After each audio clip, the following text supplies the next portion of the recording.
$50. That was the winning bid for Unit 412.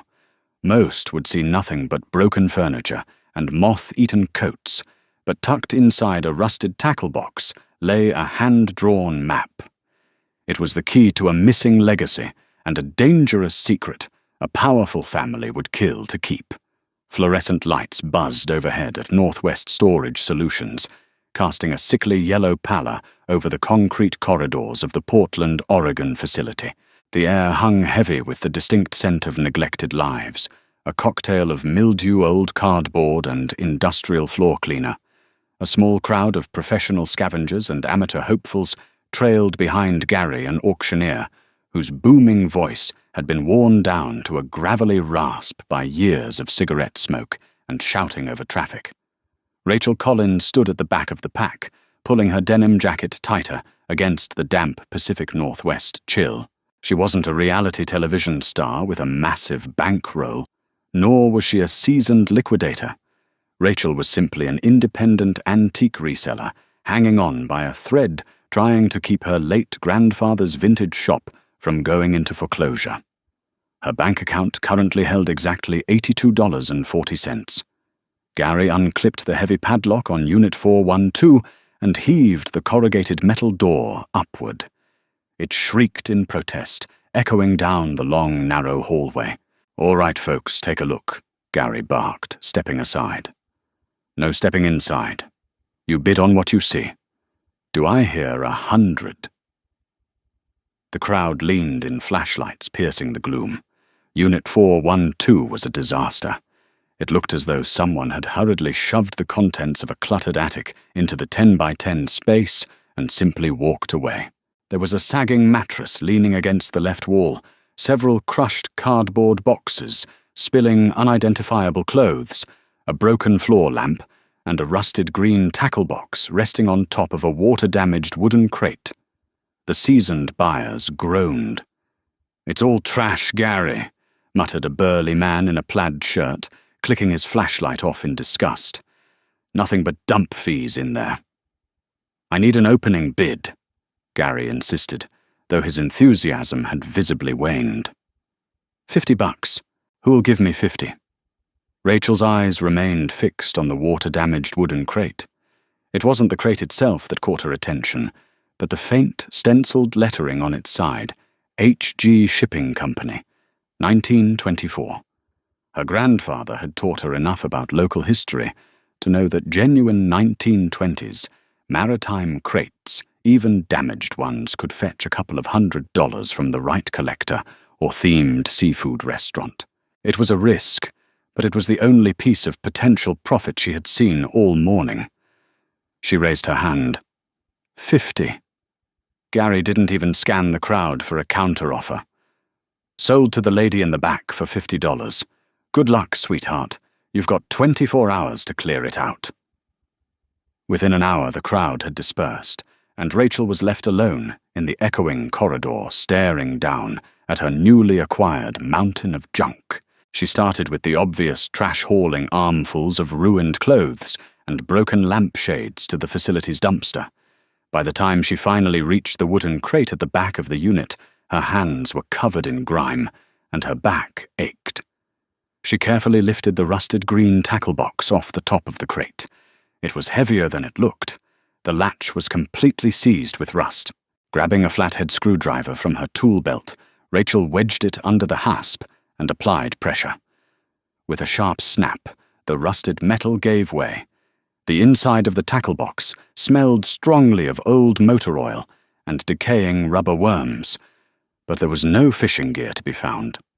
Instead, the top tray held a few tarnished brass keys and a heavy tarnished silver pocket watch.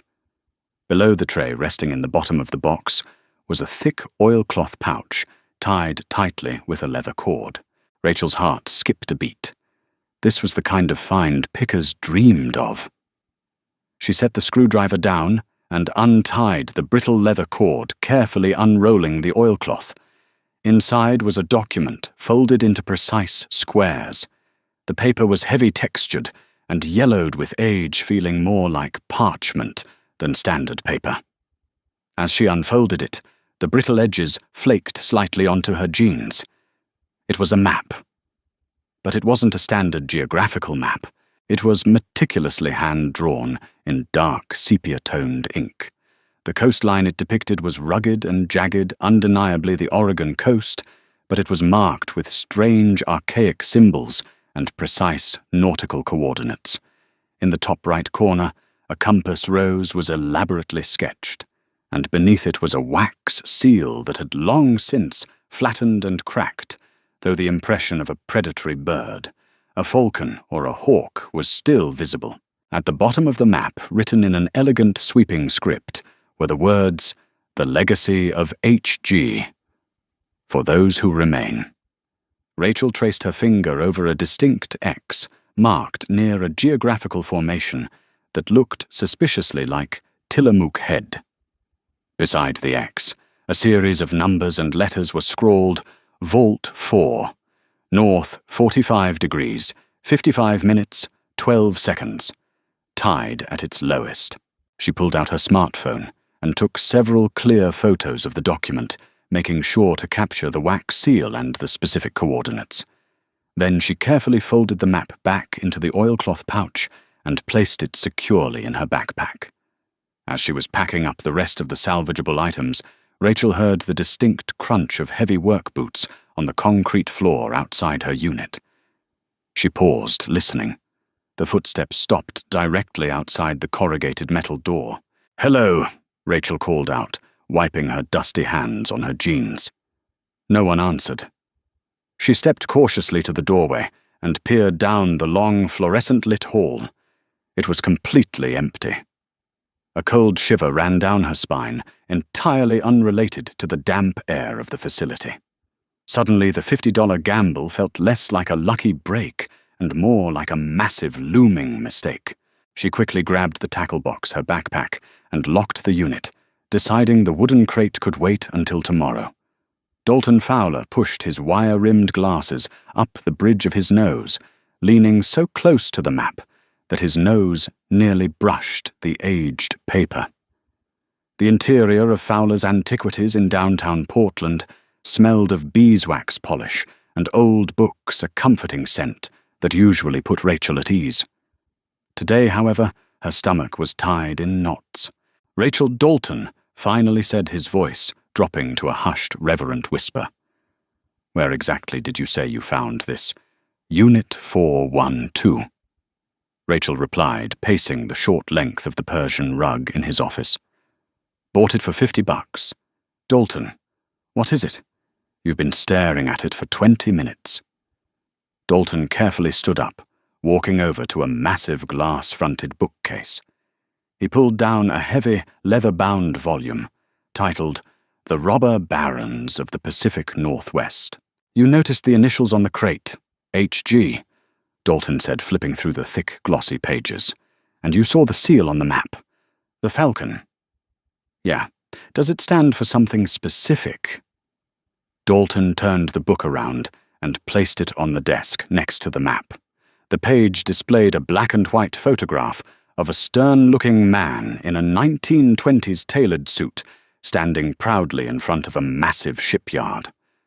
The caption read, "Harrison Gallagher, 1925. On the lapel of his suit, a small pin was visible, a falcon identical to the wax seal on the map. Harrison Gallagher." Dalton explained, his eyes gleaming with a mixture of excitement and deep concern. "He was one of the wealthiest men in Oregon during the Prohibition era. He made his legitimate fortune in shipping and timber, but his real money came from rum running. He essentially controlled the entire illicit liquor trade from Vancouver down to San Francisco." Rachel stared at the photograph, taking in the man's cold, calculating eyes. "Okay, so he was a bootlegger. What does that have to do with this map?" "Everything," Dalton said, tapping the paper. In 1928, the federal government finally built a rock-solid case against Gallagher. They were coming to seize his assets, his properties, his ships, everything. But before the feds could freeze his accounts, Gallagher liquidated a massive portion of his wealth. We're talking gold bullion bearer bonds, uncut gems. Millions of dollars in 1920s money. And then, Rachel prompted her heart, beating a rapid rhythm against her ribs. And then he vanished, Dalton said. His private yacht, the Sea Falcon, was caught in a massive storm off the coast near Tillamook. The ship went down, and Gallagher went with it. The government searched for years, assuming he faked his death, but they never found him, and more importantly, they never found the liquidated fortune. Rachel looked down at the map, the worn paper suddenly looking incredibly dangerous. You think this map leads to his hidden wealth, the money he liquidated before the feds moved in? I think, Dalton said slowly, that this map leads to Vault 4. If Gallagher was preparing to run, he wouldn't have kept all his eggs in one basket. He would have hidden caches. This map is authentic, Rachel. The paper composition, the iron gall ink, the watermark. It all dates perfectly to the late 1920s. And if this map points to a physical location, then the fortune is still out there. Rachel finished sinking into a leather armchair. Yes, Dalton agreed. But there's a much bigger problem here than just finding old gold. He flipped a few more pages in the book until he reached a modern corporate profile. Harrison Gallagher had a brother. That brother's descendants took the clean money left behind and built an empire. Have you ever heard of Gallagher Innovations? Rachel scoffed. Who hasn't? They own half the commercial real estate in Portland, and they're heavily invested in defense tech. Richard Gallagher is the CEO. He's on the news every other week. Exactly, Dalton said grimly. Richard Gallagher has spent his entire life and millions of dollars in PR burying his family's criminal origins. He portrays the Gallaghers as American pioneers of industry. If a massive cache of Prohibition-era bootlegging money is suddenly unearthed, along with presumably ledgers or proof of the family's violent illegal history, it would destroy the company's squeaky clean image. They'd lose government defense contracts overnight. Rachel remembered the heavy footsteps echoing outside her storage unit. The feeling of being watched. Dalton, the storage unit wasn't rented under a fake name. It belonged to an old man who recently passed away, an archivist. Do you think the Gallaghers knew he had this? Before Dalton could answer, the bell above the antique shop's front door chimed violently. Rachel and Dalton froze. Through the frosted glass of the office door, they could see the silhouettes of 3 large men entering the shop. They weren't browsing.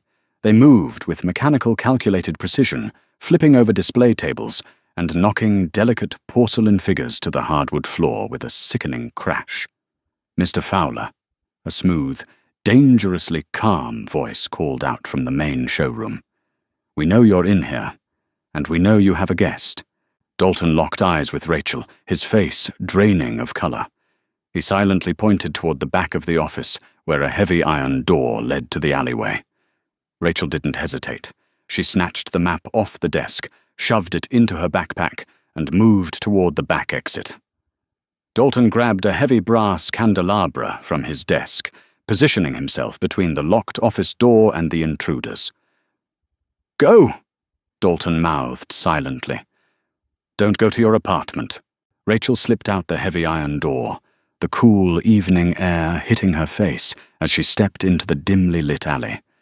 She heard the wood of Dalton's office door splinter behind her. Panic surged through her veins, a primal instinct taking over. She sprinted down the alley, her boots splashing through murky puddles, her lungs burning as she navigated the labyrinth of Portland's back streets. She didn't stop running until she was blocks away, blending into a crowded Max light rail station. As she boarded a train heading away from the city center, she pulled out her phone. Her hands were shaking so badly she could barely unlock it. She opened the local news app. The top headline made her blood run cold. Gas leak explosion destroys St. John's apartment building. A photo loaded beneath the headline. It was her building. The second-floor corner apartment. Her apartment was completely gutted black smoke, billowing into the night sky. They hadn't just followed her to the storage unit. They knew exactly who she was, where she lived, and what she had found, and they were willing to level a building to ensure Harrison Gallagher's secrets stayed buried. Rachel clutched her backpack to her chest. She had $82 the clothes on her back, and a map that a multi-billion-dollar corporation was willing to kill for. The $50 gamble had just become a fight for her life. Portland's neon signs blurred into streaks of color as the Max train rattled over the steel bridge spanning the Willamette River. Rachel huddled in the corner of the nearly empty carriage, her pulse hammering a frantic rhythm against her collarbone. Calling the police was out of the question. If Gallagher Innovations had enough influence to orchestrate a gas explosion in a residential building, they undoubtedly had contacts within the local precinct.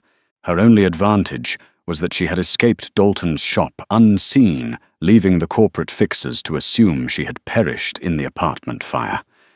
For now, she was a ghost. Morning broke over the Columbia River with a muted slate-gray light by the time Rachel finally reached the coastal town of Astoria. She navigated the steep, winding streets toward the marina, clutching her backpack tightly. She needed someone who understood maritime history, someone entirely disconnected from the Portland antique scene. Tolland Caldwell fit the bill perfectly, a former Coast Guard search and rescue navigator. Tolland now ran a modest deep-sea fishing charter and spent his winters restoring vintage nautical instruments. More importantly, he owed Rachel's late grandfather a life debt after a particularly messy financial situation a decade prior. Tolland Caldwell wiped marine grease from his calloused hands with a rag as Rachel stepped onto the deck of his trawler, the Iron Osprey. His weathered face, lined from years of harsh, salt wind, hardened into a mask of deep concern when he saw the dark circles under her eyes and the soot still clinging to her denim jacket. "Rachel Collins," Tolland muttered, tossing the rag onto a nearby crate. "You look like you've been dragged backward through a squall. What happened to your grandfather's shop?" Inside the cramped but warm cabin of the trawler, Rachel poured out the entire story from the $50 storage unit bid to the explosion in St. John's. She gently unfurled the oilcloth pouch on the galley table, smoothing out the brittle edges of Harrison Gallagher's map. Tolland leaned over the table, his sharp blue eyes tracing the archaic symbols and the sweeping coastline sketched in sepia ink. Harrison Gallagher. Tolland whistled low through his teeth. Every sailor from here to Seattle knows the ghost stories about the Sea Falcon. They say the hull was lined with lead to hide the gold from radar, which is why it sank so fast when it hit the reef. But this changes the entire narrative. Pacing the short length of the cabin, Tolland pulled down a rolled-up, modern topographical chart of the Oregon coast and layered it beside the 1928 map. He grabbed a pair of brass dividers and a magnifying glass. "Look at the compass rose," Tolland instructed, tapping the parchment. "It's not pointing to true north. It's offset by exactly 21 degrees. In 1928, the magnetic declination for this specific stretch of the Pacific Northwest was 21 degrees east." Gallagher wasn't just drawing a picture. He was laying down a precise mathematical navigational route. And these coordinates, north 45 degrees 55 minutes, 12 seconds, they don't point to a spot on the mainland. Rachel frowned, leaning closer. But the X is clearly drawn right next to Tillamook Head. "It is," Tolland agreed, a slow smile spreading across his face. "But it relies on a triangulation point. See this faint beam drawn coming from the ocean that represents the Tillamook Rock Lighthouse. Terrible Tilly. It was decommissioned in the 50s, but back in Gallagher's day, its beacon was the brightest light on the coast."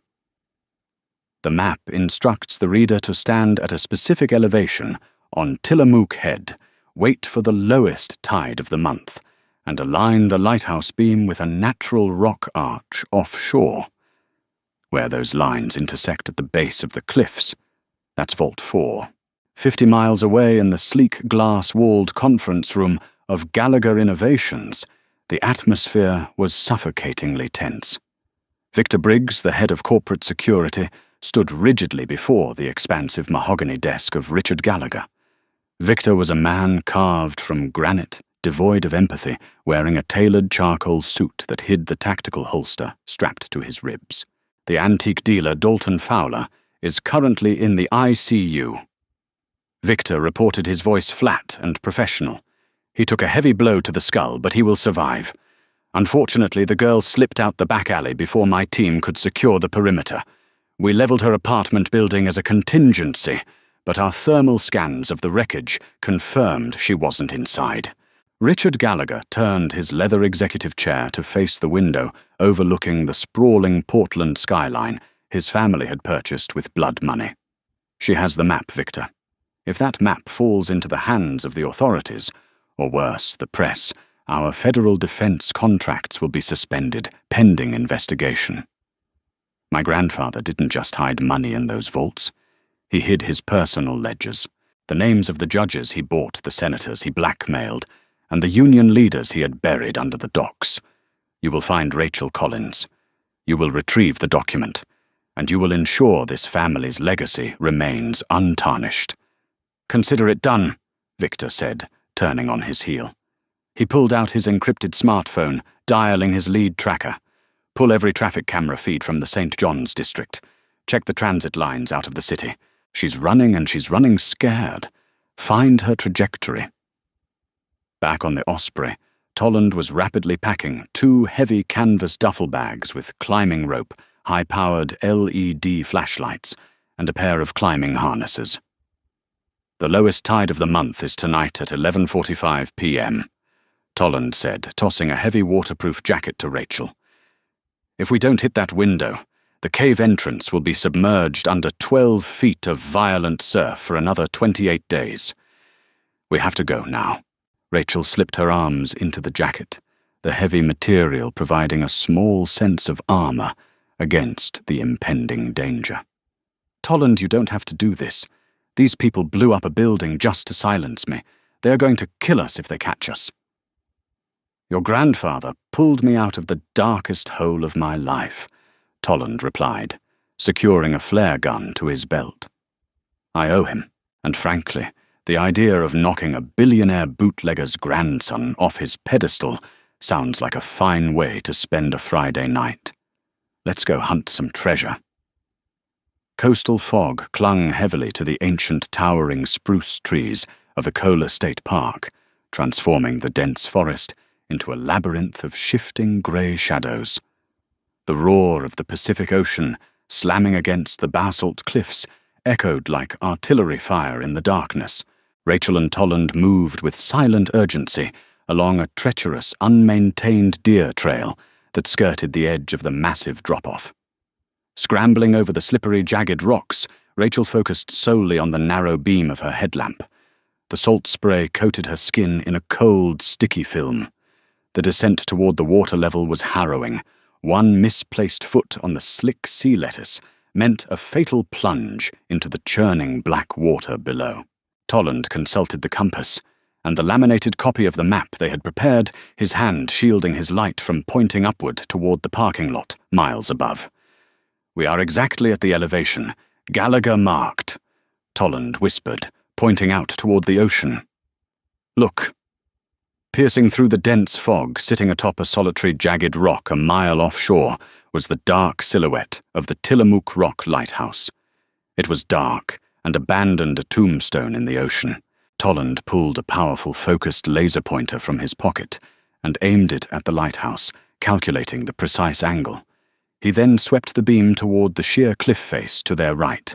The beam illuminated a massive natural archway, carved into the stone by centuries of relentless waves. Behind the archway, hidden completely from above and only exposed due to the extreme low tide, was a gaping black fissure in the cliff wall, the entrance to Vault 4. Clicking on their heavy-duty flashlights, they squeezed through the narrow, barnacle-encrusted opening. The air inside the cavern was stagnant, smelling of ancient salt-decaying seaweed and old oiled canvas. As they ventured deeper, The natural rock gave way to heavy timber shoring. Gallagher had effectively converted a natural sea cave into a reinforced bunker. Resting on a raised stone platform at the back of the cavern, safe from the highest of winter storm tides, sat 3 massive iron-bound steamer trunks. They were perfectly preserved in the dry microclimate of the upper cave. Stacked next to the trunks were dozens of wooden crates, similar to the one Rachel had found in the storage unit, though these were heavily padlocked. Rachel approached the largest trunk, her hands trembling. The padlock had rusted through decades ago. She grabbed a heavy piece of loose shale and struck the lock. It shattered into flakes of brown iron. Flipping the heavy leather cover back, Rachel gasped. The trunk was not filled with gold bars or glittering diamonds as the movies would suggest. Instead, it was packed to the brim with tightly bound stacks of large denomination bills, $1,000 and $500 notes, which were now practically useless as legal tender but valuable to collectors. But resting directly on top of the money was a thick black leather ledger. Rachel pulled the ledger out, coughing, as a small cloud of dry mold plumed into the air. She opened the fragile pages, shining her flashlight over the elegant, sweeping handwriting she recognized from the map. October 14th, 1926. Payment to Chief of Police, Portland $5,000 for misdirection of Port Authority inspectors. November 2nd, 1926. Disposal of Union Organizer, Michael H. Cost of cleanup and offshore transport, $1,200. This isn't just about bootlegging, Rachel whispered, horror creeping into her voice. This is an encyclopedia of murder, bribery, and extortion. This ledger proves that the entire Gallagher empire was built on a mountain of corpses. It names politicians, judges, even federal agents who took bribes to look the other way, while Gallagher drowned his rivals. A fascinating discovery, Miss Collins. Truly a piece of lost history. Victor Briggs stood at the cave entrance, perfectly silhouetted by the faint moonlight reflecting off the ocean outside.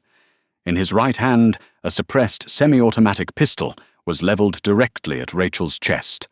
Behind him, 2 massive security operatives stepped into the cavern, their tactical flashlights blindingly bright. "Hand over the bag, the ledger, and the original map," Victor demanded, his voice echoing off the damp cave walls. "Do that, and I promise your deaths will be quick. Refuse, and I will ensure you spend your final hours drowning in the rising tide, just like Harrison Gallagher did." Toland slowly reached toward his belt, his eyes locked on Victor. "You boys are a long way from the corporate boardroom. You don't know the first thing about this coast. We know enough to secure our property," Victor sneered, cocking the pistol. "The bag.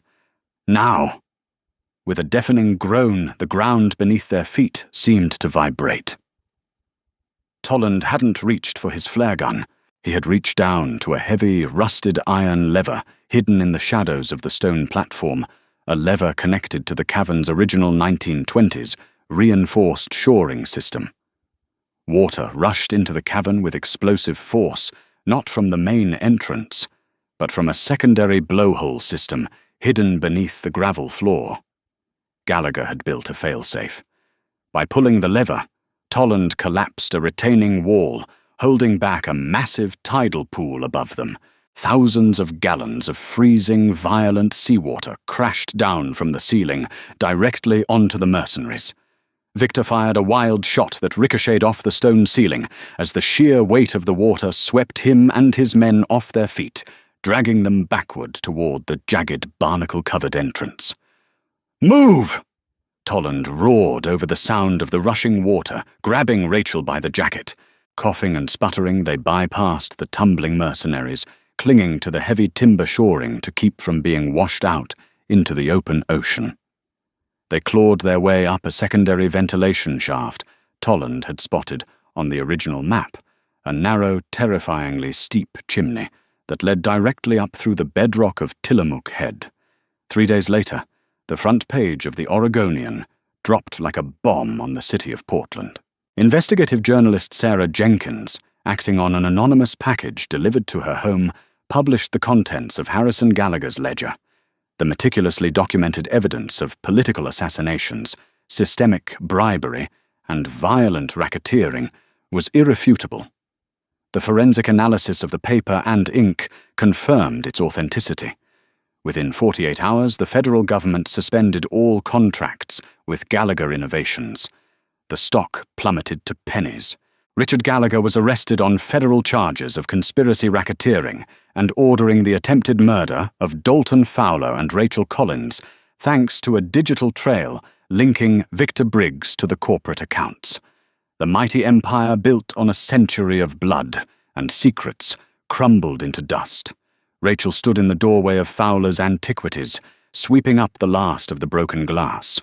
Dalton, sporting a massive bandage on his head, sat in his armchair, carefully sorting through a small velvet pouch. While they had left the trunk of cash behind in the flooded cave, Tolland had managed to slip a handful of rare, flawless 1920s bearer bonds and a few solid gold maritime coins into his pocket during the chaos. Selling them discreetly through a network of trusted international collectors had yielded more than enough to save her grandfather's vintage shop repair, Dalton's store, and buy Tolland a brand-new navigation system for the Osprey. Rachel looked at the framed $50 receipt from Northwest Storage Solutions hanging on the wall. Some treasures weren't meant to be hidden. They were meant to tear down the shadows of the past. Did this hidden treasure story keep you on the edge of your seat? The wild history of the Pacific Northwest is full of forgotten secrets waiting to be unearthed. If you loved this thrilling ride, hit that like button, share this video with your fellow history buffs, and don't forget to subscribe, ring the notification bell, so you never miss another deep dive into real-life mysteries.